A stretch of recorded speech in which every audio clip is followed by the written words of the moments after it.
আসসালামু আলাইকুম প্রিয় শিক্ষার্থী, আমি তরিকুল স্যার বলছি। How are you?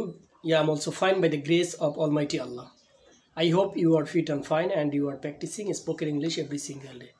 আশা করছি সবাই অনেক বেশি ভালো আছেন। আজকে একটি চমৎকার ক্লাস নিয়ে এসেছি।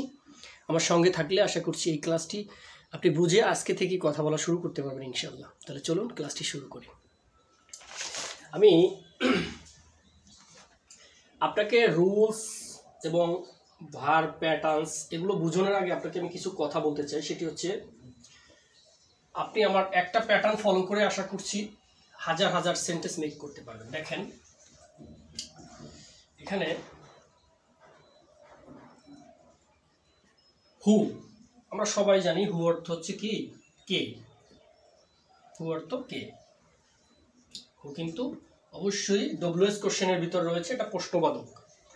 এখন দেখেন ডু, আমরা যখন প্রশ্ন করব তখন কিন্তু am, is, are, was, are, do, did, does এগুলো দেখে প্রশ্ন করব। কিন্তু হু যেহেতু থার্ড পারসন সিঙ্গুলার নাম্বার আমরা সবাই জানি, সেহেতু আমরা এই যে ডু ভার্ব এর সাথে এস যুক্ত করতে হবে। থার্ড পারসন সিঙ্গুলার নাম্বার থাকলে ভার্বের শেষে এস বাই এস যুক্ত করতে হবে। এই যে বিষয়গুলো রয়েছে এই বিষয়গুলো বোঝা ইম্পর্টেন্ট, কিন্তু এগুলো যদি আপনি নাও বোঝেন প্রবলেম নেই এই কারণে, কারণ আপনাকে যে ম্যাটেরিয়ালের মাধ্যমে আমি বিষয়টি বুঝিয়ে দেব সেই ম্যাটেরিয়াল অনুযায়ী যদি আপনি প্র্যাকটিস করতে পারেন, তাহলে আপনার এই টেন্স সংক্রান্ত অনেক বিষয় আছে যেগুলো বুঝাতে আপনার জীবন শেষ হয়ে গেছে, কিন্তু আপনি এখনও 5 মিনিট আপনার নিজের পরিচয়টুকু দিতে পারেন না। সেই জন্য বলছি আপনি আমার ক্লাসটি দেখতে থাকুন, আশা করছি আপনার এই কনফিউশনগুলো দূর হয়ে যাবে। তাহলে এই ডাজ, তাহলে হু ডাজ। এখন আমরা যদি নট যুক্ত করি, যেমন আমি আপনাকে দেখাচ্ছি এন ও টি, তাহলে কি হলো? Who does not, right? কিন্তু আমরা এখন কন্ট্রাকশন ইউজ করব, সংক্ষেপে যেটি আমরা লিখব। দেখেন সেটিতে আপনার কিন্তু এই নট বড় করে লেখার প্রয়োজন নেই। তাহলে কি করবেন? এন দিয়ে একটা অ্যাপোস্ট্রোফি দিবেন এবং টি দেবেন। ডাজেন্ট হয়ে গেছে।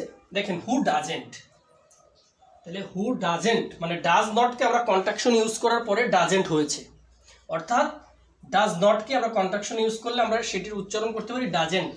তাহলে হু ডাজেন্ট এর পুরো অর্থটুক দ্বারা কে না, হু ডাজেন্ট। দেখেন LIKE, লাইক অর্থ পছন্দ করা, রাইট? পছন্দ করা। এখানে একটা প্রিপোজিশন নিয়ে আসি, দেখেন two. Who doesn't like two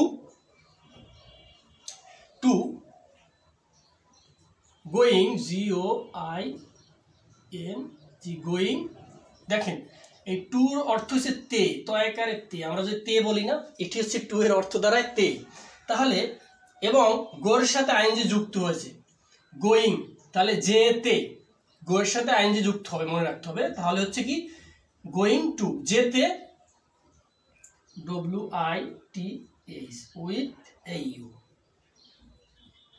একটি ইন্টারগেটিভ দিয়ে দেবো, ঠিক আছে? তাহলে আমরা যদি এই সেন্টেন্সটি অর্থ প্রকাশ করি, তাহলে হু ডাজেন্ট কে না, লাইক পছন্দ করে, টু গো যেতে, উইথ ইউ অর্থ হচ্ছে তোমার সাথে।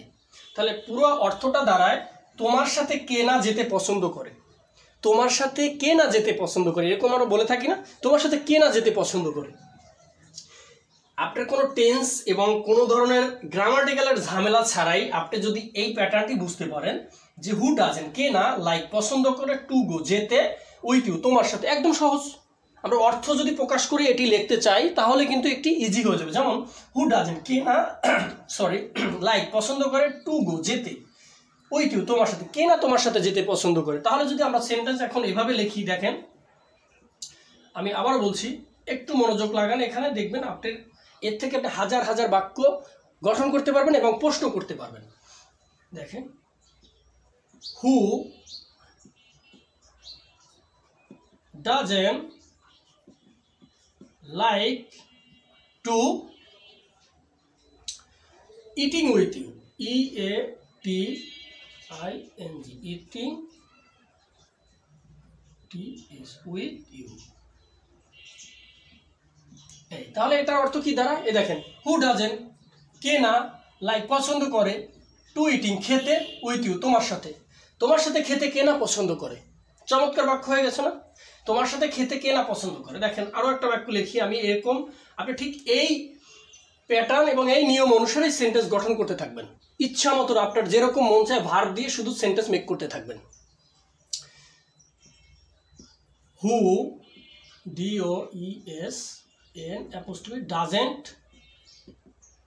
লাইক, এই যে টুর পরে দেখেন একটা বি দিলাম, হ্যাঁ, বি অর্থ হচ্ছে থাকা বা হওয়া, যে কোনো একটা প্রকাশ করবে, কিন্তু এই সেন্টেন্স অনুসারে এখানে যে অর্থটা প্রকাশ করবে সেই অর্থ অনুযায়ী কিন্তু এইটার অর্থ প্রকাশ পাবে। তাহলে থাকতে, টু অর্থ আমরা জানি আগে থেকেই যে টুর অর্থ হচ্ছে তে। হু ডাজেন্ট লাইক, লাইকের তো পছন্দ করা, আর টু বি থাকতে with you, WITH, with AU, তোমার সাথে থাকতে কে না পছন্দ করে। দেখেন হু ডাজেন্ট কে না লাইক পছন্দ করে, টু বি থাকতে উইথ ইউ তোমার সাথে থাকতে কে না পছন্দ করে, বাক্য হয়ে গেল। এবার দেখেন আমি আপনাকে আর একটা বাক্য লিখে দেখাচ্ছি, একদম ইজি ভাই। WHO who doesn't doesn't like, এই যে টু দিতে হবে, হ্যাঁ, walking, WALKING, walking with you, WITH, with AU, তোমার সাথে ওয়াকিং মানে হাঁটা, এই টু ওয়াকিং হাঁটতে, তোমার সাথে হাঁটতে কে না পছন্দ করে।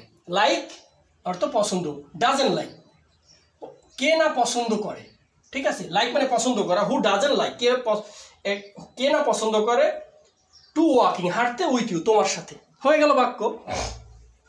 এখন আরো একটা সেন্টেন্স দেখাচ্ছি, আমি দেখাচ্ছি যেগুলো, এগুলো দেখে আপনি বাসায় প্র্যাকটিস করবেন এবং পাশাপাশি আপনি নিজে থেকে সেন্টেন্স মেক করার চেষ্টা করবেন।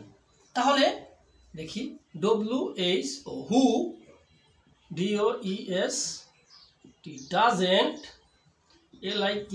Like to talking, TALKING, talking with you, WITH, with AU, তোমার সাথে কথা বলতে কে না পছন্দ করে। প্রশ্ন, হু ডাজেন্ট লাইক কে না পছন্দ করে, টু টকিং কথা বলতে উইথ ইউ তোমার সাথে, হয়ে গেল বাক্য।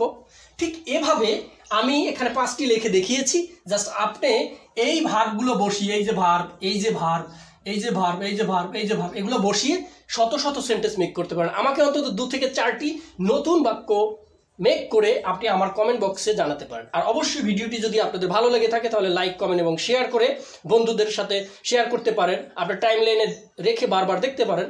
সবাই ভালো থাকবেন, সুস্থ থাকবেন। আজকে এখানে শেষ করছি। আসসালামু আলাইকুম।